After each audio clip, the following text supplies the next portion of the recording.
So I'd like to introduce our speaker this evening. Michael Tozzoli is the CEO of West Bergen Mental Health Care, a nonprofit full-range community mental health center serving the residents of Bergen County and beyond. Educated at Fordham University with a Master's of Social Work from Columbia University, Michael and his team of highly skilled therapists offer hope and healing with a full spectrum of critical psychotherapeutic treatments for children, adolescents, adults, and families suffering from trauma, depression, anxiety, and other mental health issues. It's my pleasure to introduce to you Michael Tozzoli. Liz, thank you so much for that kind introduction. I so appreciate it. We are really happy to be here tonight. Thank you so much for the invite and for just making space to have this important and I think in some ways delicate conversation. I think our relationship with Valley Health System is really an important one, and in some ways illustrates how far we have all come, because it really wasn't that long ago where you all on the Valley Health side kind of did your work in terms of the physical wellness of folks. And we stayed on our side of the street at West Bergen Mental Health Care doing the mental health side. And we didn't cross the street with each other very often. And I am really, really happy that from a kind of a macro perspective, we have all decided that that both physical well-being and mental health well-being are integrated and intersected.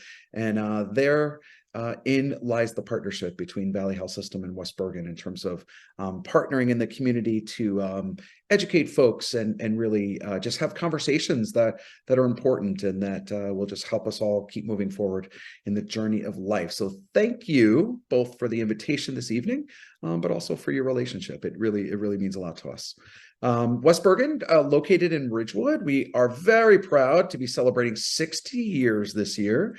So we're now almost 275 staff. And for those folks that have been around Ridgewood a while, you may remember Sealfon's Department Store and Dr. Richard Rokema. It really was an agency that 60 years ago started around literally a dining room table where there were folks in the Ridgewood community who thought that it was important and time for us to put a mental health center together. And so here we are 60 years later. We're still proudly headquartered on Chestnut Street. Last couple of years, we've doubled our footprint there and purchased another building. But we are an important part. And in some ways, as the CEO, I'm going to self-critique and say too quietly, we're an important part of the Ridgewood and surrounding community. We will treat north of 3,000 people this year, and we do it quietly. And I'm not sure that that's helpful in the end, that we do it so quietly, but privacy is important. And we just ask you to stop by. We ask you to visit our website. And if you're interested in volunteering, we would love for you to do that as well. All right, so as we jump into our topic tonight, we're really going to focus on the LGBTQA+ space. We're going to be looking at some different concepts. We're going to be talking about what it's like to talk about this being different in this concept of LGBTQ with each other. And so what I wanted to start with is actually not starting with the LGBTQ space. I wanted you to sort of take a step back, and you will see as we go through the evening, I'm going to present a decent amount of information over the next 30 or 35 minutes. There's going to be a lot of concepts coming at you, but you're going to notice a lot of questions. And so these questions are really for you while you're at home in the comfort of your own space to be reflecting and taking some breaths and thinking through what your experience of not just this topic, but overall is. And really, as we start, we think about what is the concept of being different like in your house. And here I'm not specifically talking LGBTQ. Here, I'm talking race and religion and politics and concepts and ideas. And so if you really take a step back, take a breath, and bring me, at least in your emotional space and in your mind, to your kitchen table. So here you are, you're sitting at your kitchen table and your children are there, and maybe your mom is there, and maybe a brother and an uncle and a cousin, and maybe there's a neighbor stopping in, and there's this sort of space, right? There's this round table, at least in my mind, and you are having conversation. And so over the last month, 6 months, year, 3 years in particular with COVID, and then some 5 years or plus, What is difference like at your house? Is it talked about? Is it not talked about? Is it hard to talk about with each other?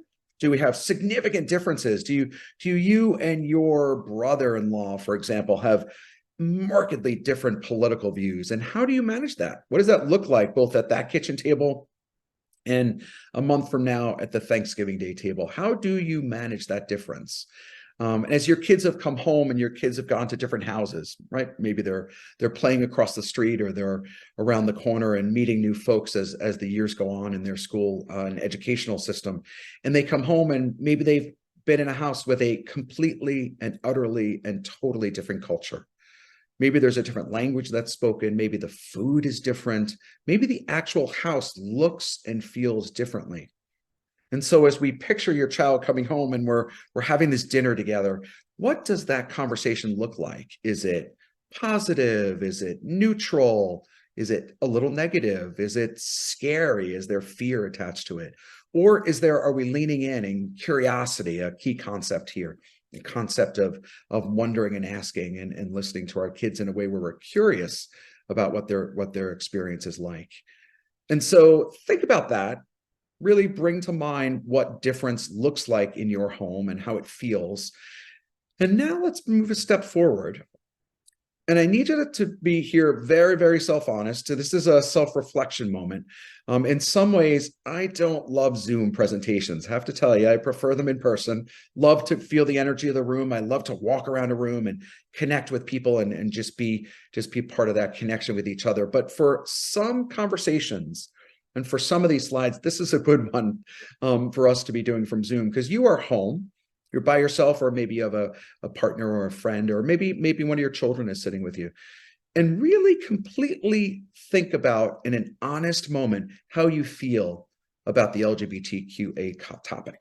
How do you, before we start to talk about your kids or your brother-in-law, now we're focusing on you. How do you feel about this topic? And what thoughts and feelings come to mind? What's your current belief? And so if we were having coffee tomorrow, maybe at the local Starbucks or local coffee shop, what would that conversation look like if we were talking about the LGBTQ space? Is there a difference? Meaning, so when you were growing up, when you were coming of age, when you were your children's age, what was your belief system around the LGBTQA space? Was there more negativity? Did you have any exposure, any type of thinking, any type of belief system around that? Maybe it didn't. Maybe it just didn't come up because that just wasn't part of your world, or maybe it was a big part of your space. And how did that impact on you? Think about how's your perspective changed over time. And so over the years, certainly in terms of the socio-political environment, the space around LGBTQ has changed.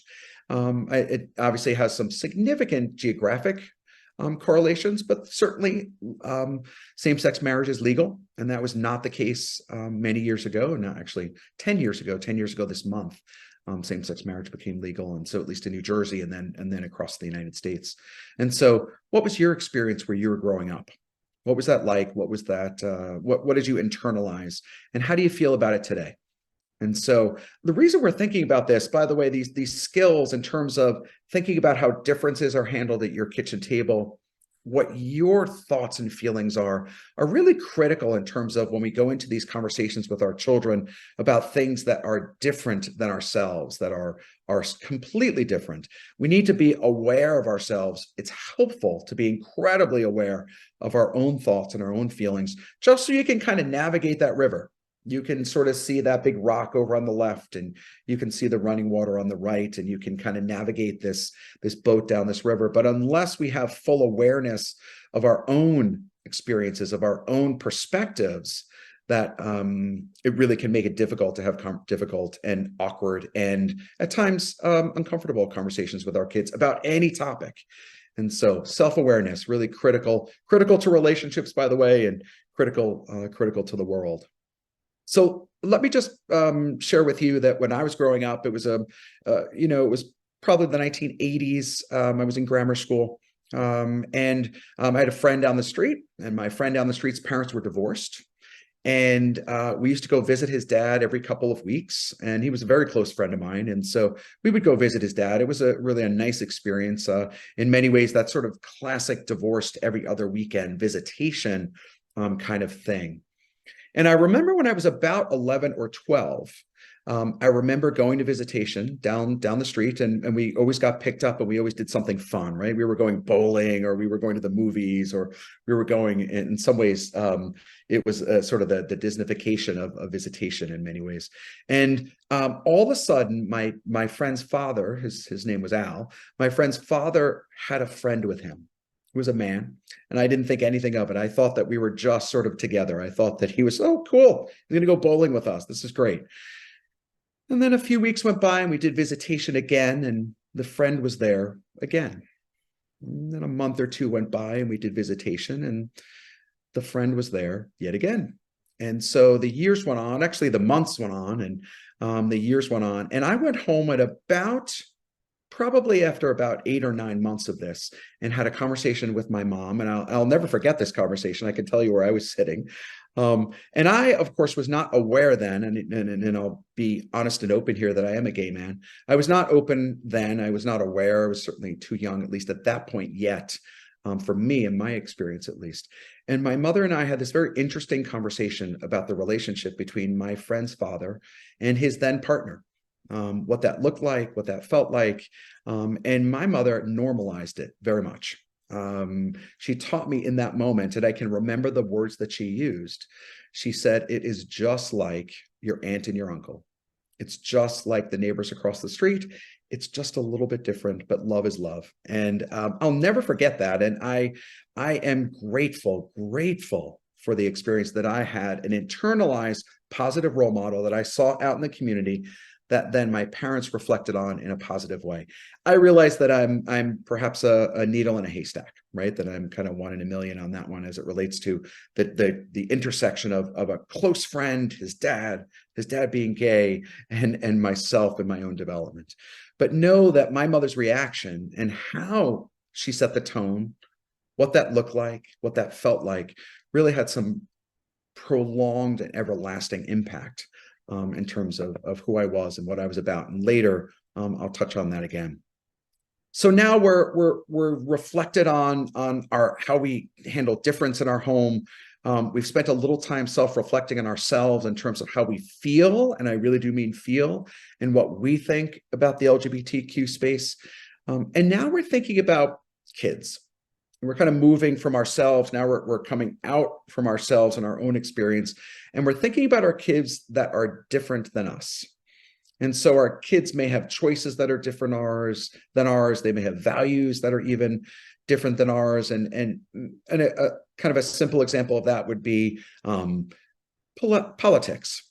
And so politics, hot topic in 2023, right? I imagine Liz is cringing a little bit as I bring up politics at a Valley Health System public presentation. But know that it's a really good example of core held beliefs that people feel strongly about, that your child may have a different opinion on.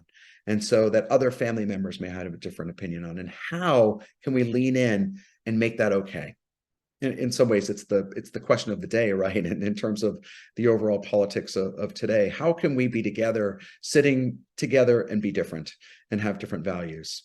And so one of the things we're going to be asking you to do as it relates to our kids as they're sitting there is we're going to be asking questions about their interests.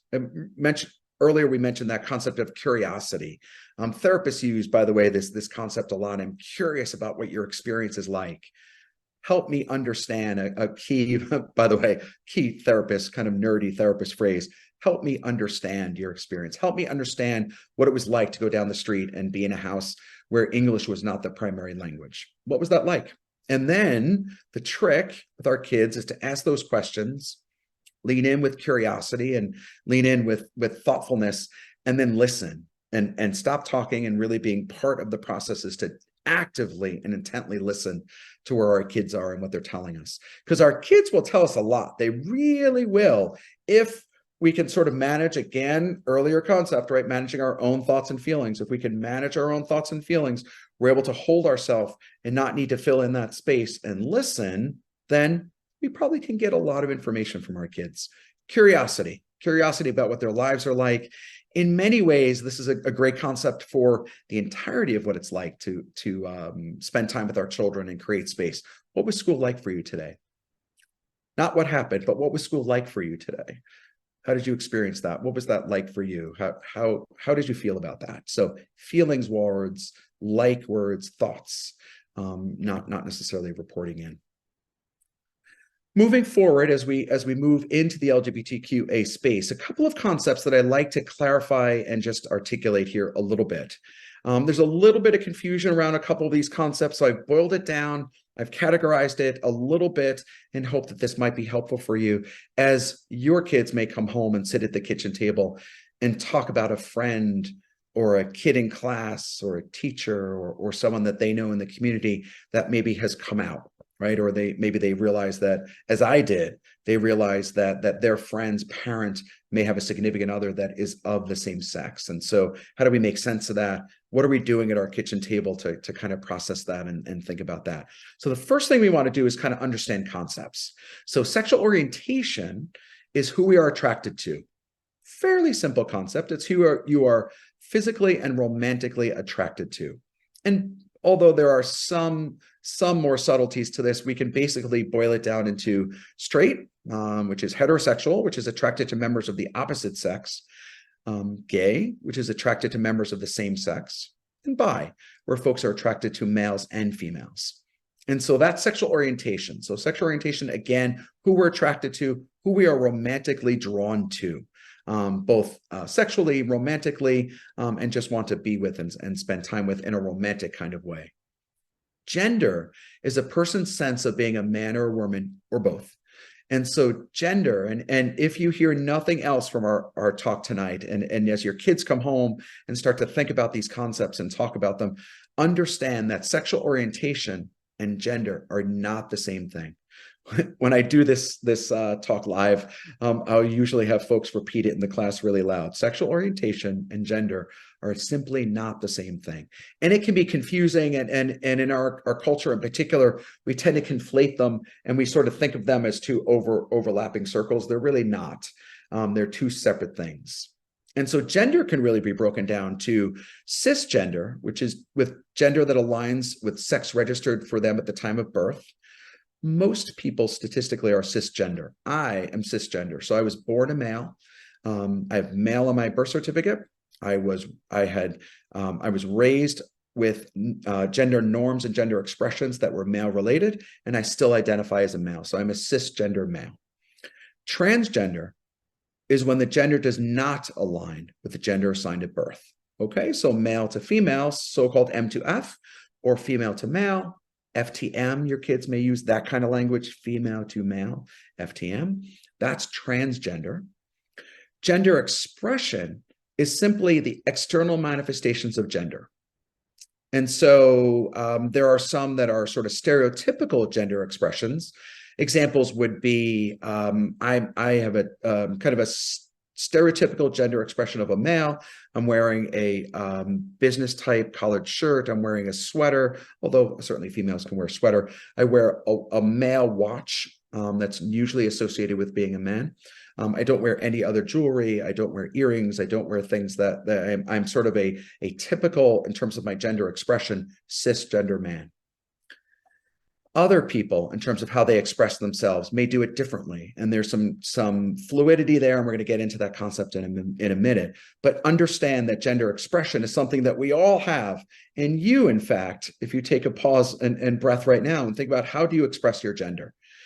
How you dress, how you speak, do you wear makeup or not? How do you put yourself out there, and how do you consider yourself out in the community is really your gender expression.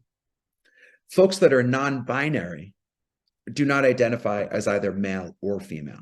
Different than transgendered, although similar, but different than that. So non-binary. Two concepts that I want to hit on here for a couple of important reasons. A, they can be a little bit sticky, a little bit challenging to both take in and accept and understand. The first one in particular is the use of the word queer. A really challenging one for any of us that are really over the age of 30. So if you're over the age of 30 and you heard and or hear the word queer often, and I still experience this, and I am part of that community. I still experience this. I can remember going to the Daily Treat Diner in Ridgewood. I remember going and meeting a friend of mine who is a therapist that practices largely in this space, as I do. And we were having a conversation. It was crowded.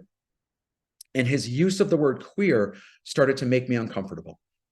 I felt a little tightness in my stomach. I wondered who around me in terms of the tables was hearing what they were hearing.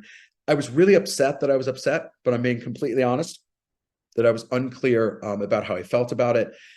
Know that anyone in the LGBTQA space community under the age really of 30 broadly, regularly, and comfortably uses the word queer as a term, as an endearment term, and as a term of connection and belonging to the LGBTQA community. Some folks use the word queer, by the way, to not peg themselves as an L, a G, a B, a T, or an A. They really do it so that we're not in these buckets. In fact, it's kind of a very interesting concept in terms of our kind of binary and linear way that we think. We think, are you L, lesbian? Are you gay? Are you bisexual? Are you trans? Really, the concept here is that there are some folks that don't fit neatly into any of those. And the community under the age of 30 actively and regularly uses the word queer. It's something that we're going to need to get comfortable with. And I certainly have come a very long way, and I'm very comfortable using that language. But know that your kids may come to the kitchen table tomorrow and talk about a kid who came out in class, or a child or a friend who they've come into contact with who defines themselves as queer. And you as a parent may get that little bit of backup, like, wait a second, is this comfortable language? Am I supposed to swoop in here and in a moment of sensitivity correct my child? Don't use that language. I would say no, it's actually the opposite. Our kids are teaching us something, and we need to lean in and figure out how to become comfortable with that.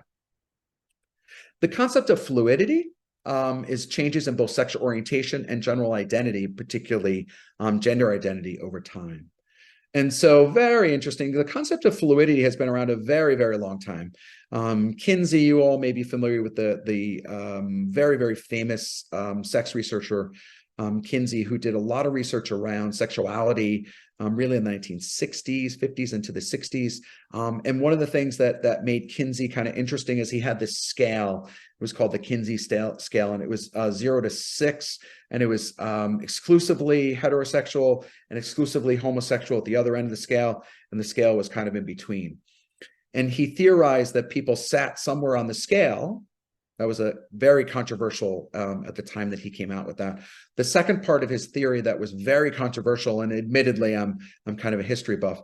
The second part that was incredibly controversial of his theory was that over time, your number might change. So there might be some fluidity as it relates to sexual orientation and gender.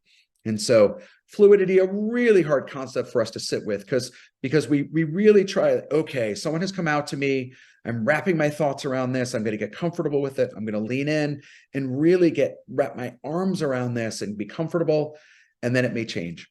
And so that could be really hard. It's particularly hard as it relates to also social policy and other policies around that as well. So 2 difficult concepts tonight that I'm really proud that you've joined us to hear about: queer and fluidity, because it's language that your kids are going to bring to the table.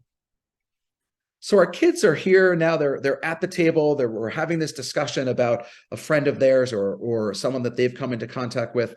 And so just a couple of things to keep in mind here. First of all, you can handle this conversation, zero doubt in my mind. You've had other conversations that have made you uncomfortable.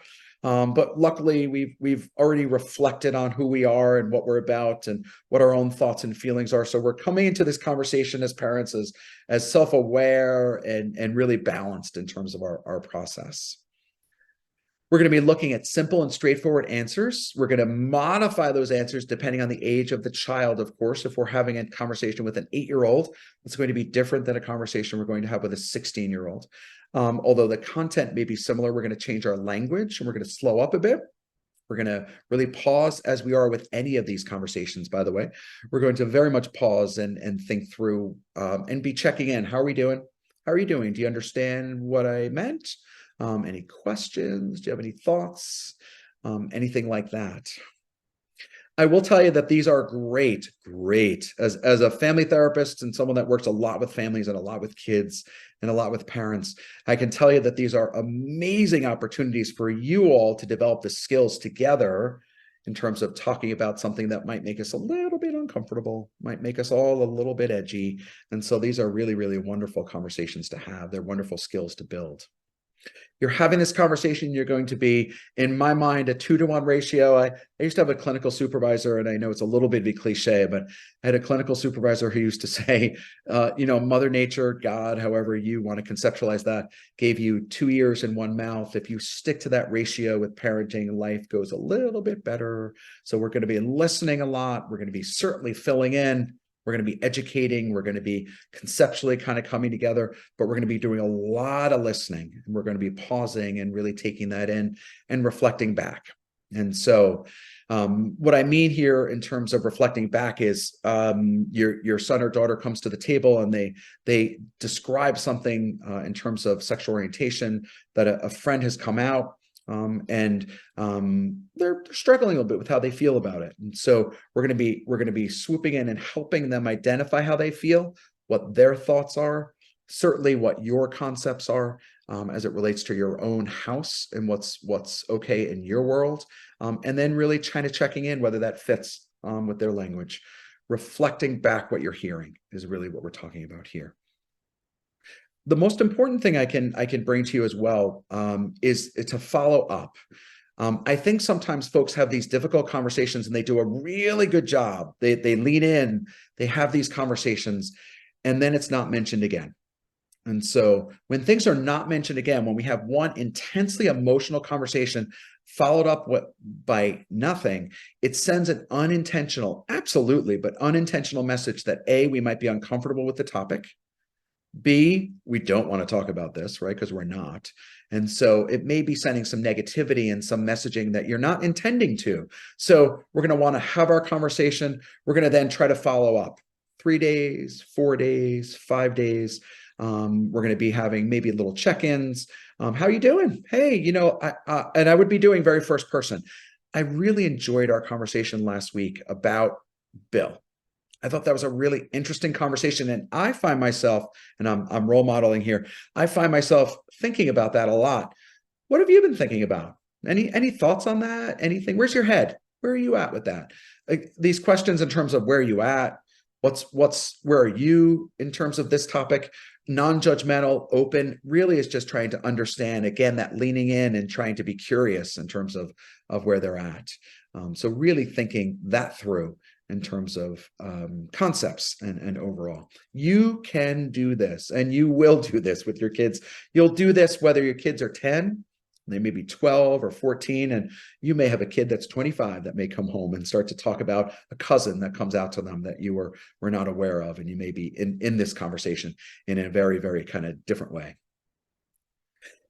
If you are one of those parents whose house is where the kids hang out a lot, why do you think that is? What's that about? Do you think there's a reason that the kids hang out at your house a lot? Is there a reason that they congregate there? Is it your refrigerator? Is it your kitchen table? Is it your snacks? Why are they there? And I'm here as a therapist to suggest to you that there may be a reason they are there, is because the kids may feel safe in your home. They may feel accepted in your home. They may feel part of your space. They may feel welcomed in your home. And I know lots of people that really lean in and try to make this happen, right? I have friends, they'll put in pools in the backyard, and they'll really finish the basement out and deck it out in a really wonderful way. And the intention there is that I want my kids to have a really nice place to hang out. More importantly, I want my kids' friends to be over. I want my kids to hang out here. So taking that concept forward, and we're going to assume that your house is one of those, you may come into a situation where you are sitting at the kitchen table with a friend of your child's, and that friend comes out to you. They may disclose to you that they are gay, that they are lesbian, that they are bi, that they may be trans, any of the above concepts that we talked about. And now you are in that sort of mom by proxy or dad by proxy mode, right? We are in this position of support. We are, because know that this young person has taken a risk. And trust me when I tell you, because I work a lot with these kids in my practice, trust me when I tell you that these kids plan these conversations, they worry about these conversations, they think about these conversations, and sometimes you are the proxy. Sometimes you are the test bullet across the bow. I wonder how this conversation is going to go with my mom or my dad, so I'm going to try this with you. So know that it's an absolute compliment that you are in a space, that you have somehow built a space in your home that's trusting and real and authentic and safe. Congratulations, because it's critical. It's really critical to the development of all our kids, but it's particularly critical to this. And so we're going to be listening, we're going to be empathetic, and at the end of the day, you're going to say something like, how can I be most helpful? Do you need just someone to talk to every now and then? How can I be helpful? And kids, when you usually ask a question like, how can I be helpful?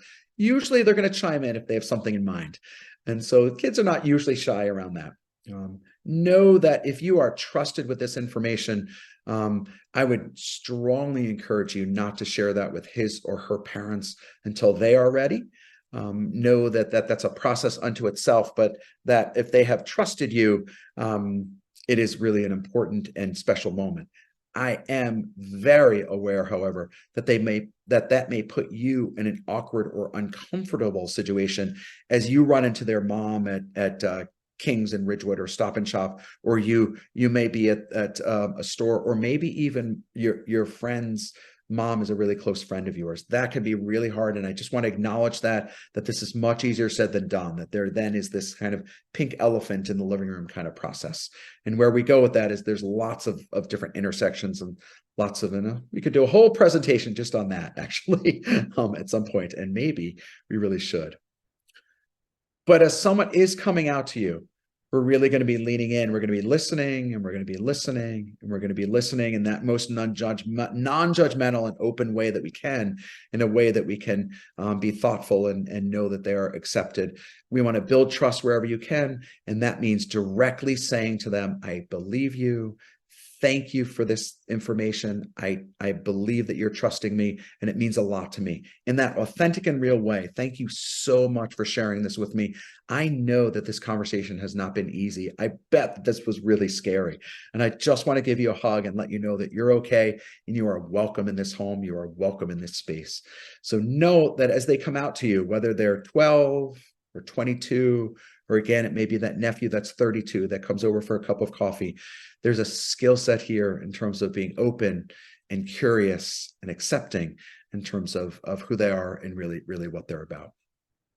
Lastly, as we start to wrap here, know that the kids have their own process in terms of coming out. There's a very distinct and specific process that they go through as they come out in all their ways. As they then come out to their families have their own coming out process. So it's not just about the individual. And the challenge from a family therapist perspective and from a family systems perspective is that the child in this situation is often very much ahead of the family. So the kid has been going through a coming out process for usually years, in all honesty, by the time they kind of bring it to the family. And now the family has to catch up, but they're way behind. And so families also have their coming out process. Who are we going to tell? How are we going to be received at church? What's it going to be like at synagogue next Saturday? What's it going to be like? Should we keep this just among our family of origin and our tight family that lives in this house? How are we going to manage Thanksgiving when Aunt Matilda arrives? Their coming out process requires a lot of support. And so if you are aware of a family that is going through this and you're close enough to them to be supportive, I encourage you, I ask you, please, to be a support to them, because they are going through as big a process as their child. And we tend not to talk about it. We tend not to call it out for what it is. We tend not to think about that. And so you want to think about how you can be supportive of that family, how you can be supportive of those parents and in that process. There is a great group in Bergen County called PFLAG. It's Parents and Friends of Lesbian and Gays. They're a group of parent support group. They have recently reorganized. They're a terrific bunch of people, terrific group, self-help and self-support. They will begin actually meeting at West Bergen Mental Health Care next month. And so look forward and look for information about that.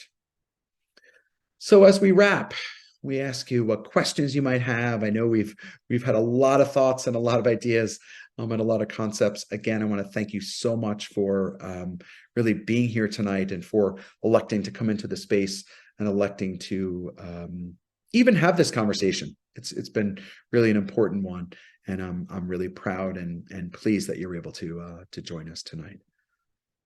Michael, thank you so much. Great information. I think my favorite thing that you said, and I forget this, is 2 ears and 1 mouth. And it's really, you can take that so far. So if anyone has questions, we have the Q&A portal at the bottom of the screen. Let's see. Okay. Do you have any suggestions on how to steer your child in a respectful manner if they have questions about a family that has 1 parent or 2 moms or any different scenario? Oh, absolutely. So 2 things come to my mind right away. First of all, remember that our kids watch everything we do. Remember that parenting is largely about modeling and role modeling. And so think about what you've said about those families. What has your kid overheard while you're in the front seat with maybe your significant other or someone else, and they're in the back seat? Have they heard positive things about that? Have they heard negative things about that from you? So it's, again, that part of our early talk together where we were talking about our own reflection, right? How we feel about it and how we think about that. Know that what we're looking for here is absolute respect and absolute understanding of other. And so we're looking for 2 things. We're looking for empathy. So we're looking for the fact that, wow, 2 moms across the street. Interesting. They just moved in, 2 moms. I wonder what that's like for them, right? That question, that open-ended question that we practiced before. And I wonder if it's hard for them to move to a community. I wonder if it's hard for them to move to a neighborhood where they're not sure how they're going to be accepted. I wonder if that must be a real challenge for them. Is there something that we can do together to make sure that we send a message to them that they are accepted and they are welcome? So is this the proverbial brownies that we make with a card? And maybe it's welcoming that neighbor, but in this circumstance, it's a little bit different. It's sending a message that you, plural you across the street, are very welcome here. And so if that's your value system and that's what you want to set, zero negotiation there with your kids, setting that expectation just like you would like with anything else. If you heard your kid come home and use a racial slur, or they used a negative about a particular nationality, or any kind of difference. Remember, we talked about how difference was kind of handled in our homes. What does that look like in your house, and how do you want that to look like? Because it's really okay to, there's this concept we have in therapy, this concept of repair. And so in relationships, we often do things that we're not proud of. And we do things where maybe we stumbled, and maybe we said the wrong thing, and maybe we stumbled a bit. And so the point is to go back and repair. That the power is, by the way, in the repair, not in the experience, in the previous experience.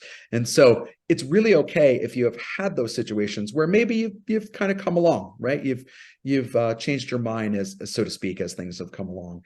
And so set your expectation clearly, and then do something ritualistically, particularly if it's someone like a neighbor or something like that, a card, candy, brownies, and have the kids really work with you on that together, so that it's we are sending them a message. Does that make sense, Liz? Yes, thank you. That's Sure. excellent. Okay. Do you have any suggestions for family members who have specific beliefs on gender roles, and what to do if your child is expressing themselves in a role that the family members don't agree with? Mhm. Is there a way to kind of diffuse the situation, or what can we do to protect the child? Yep. Great question, and an important one. It's particularly important when the kids are a bit younger, although this happens certainly within the teenage years as well, where sometimes we see differentiation, where we see non-traditional gender experiences or expectations, where the kids maybe have an interest in not specific to their typical gender, either toys or clothes or interests. And so what we're looking for here in terms of extended family is for you to be 100% accepting of your child. And I know that can be a challenge, and I know you may need to build yourself a support system around that.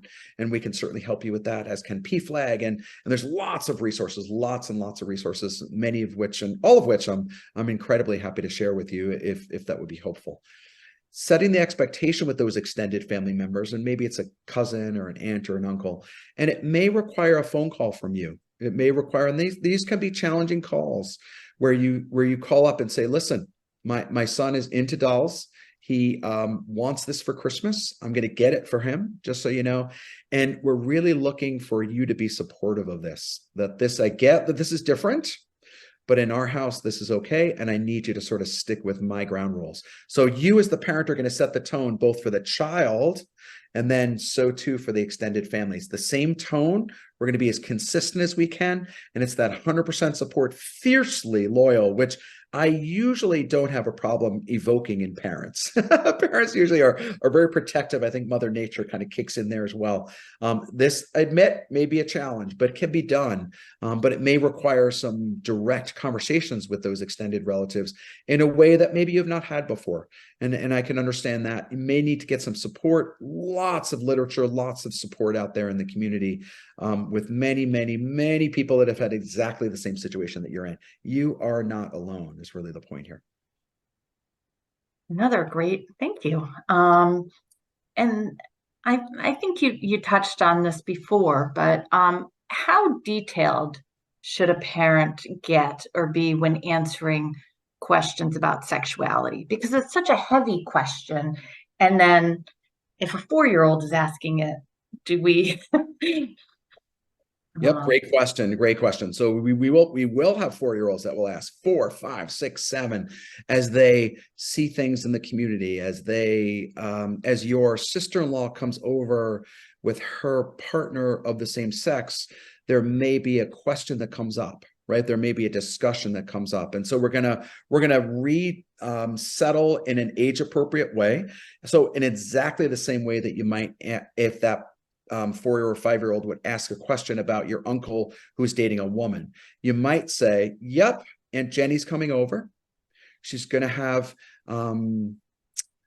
her friend with her. I would be careful about the word friend, because that can be confusing to folks. So sometimes for a young age, we put the word special in front of. So her special friend. You may want to use the partner. You may want to use whatever you would typically use. And here's the test. How would you answer the question if your 4-year-old asked a heterosexual uncle about his significant other who is a female? What would you answer? It's exactly the same thing, a little more sensitive, right? So we're going to have to say things like, I know this might be a little bit different, but Aunt Jenny and her significant other love each other in exactly the same way that Daddy and I do. It's exactly the same. And most kids, in all honesty, the conversation is going to be somewhere between 30 and 90 seconds, something like that. They're going to say, okay, and they're going to go back to their world. What the kids are, however, are going to be looking for your tone, your affect or your emotion, how you feel about it when you are, and they're going to watch every bit of how you greet and how you feel when Aunt Jenny comes in with her girlfriend. What message do you send? Are they at the table with everyone else? Do they get as big a hug as the uncle and his girlfriend? Are they seated with everyone else? Do they stay late? Are they welcomed? Kids will watch that and feel that. Even 4-year-olds, 4, 5, 6, 7, 8 will watch it, and they will respond accordingly. If you are open and accepting, 98% of the time, kids will respond in kind and say, okay, I get it. We are open and accepting in this house. Wonderful. Thank you so much, Michael. I don't see any other questions coming through the queue. So I really appreciate the time you took out this evening. And I loved how you explained our partnership at the beginning, because as coming from Valley, having the expertise of West Bergen mental health has been amazing for us in the community health department. So I appreciate your continued education and commitment to community education, and it's a pleasure working with you too. I enjoy your time and company.